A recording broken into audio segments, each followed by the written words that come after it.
34, own a house in San Diego that I bought 5 years ago. Put down $80,000 that I saved myself, been paying the mortgage ever since. My 36 boyfriend and I have been together for 2 years, and his lease just ended last month. We'd been talking about him moving in with me for a while, and I was excited about it. The plan was he'd pay me rent to cover part of the mortgage and utilities.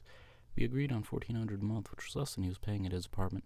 He moved in 3 weeks ago, and things were fine until last weekend. He said he wanted to talk about the house situation. He told me it doesn't feel right paying me rent when we're building a life together, and that if he's contributing to the mortgage, then he should have an ownership stake in the house. I said no, this is my house that I bought before we even met. He said that's exactly the problem. I still think of it as mine instead of ours.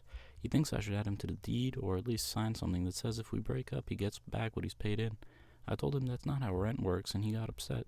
He said his friends think it's sketchy that I'm profiting off him and treating him like a tenant instead of a partner. He brought up that we talked about getting engaged and said if I'm serious about a future with him, I should be willing to share the house. I said absolutely not. If we get married, we can talk about it. But right now, this is my asset, and I'm not putting his name on anything. He called me controlling and said I'm holding the house over his head. Now he's saying he should just move back out if I don't trust him enough to share ownership. My sister says I'm being unreasonable, and 2 years is long enough to know if you want to build a life together. My best friend says he's trying to manipulate me into giving him half my house. Am I wrong?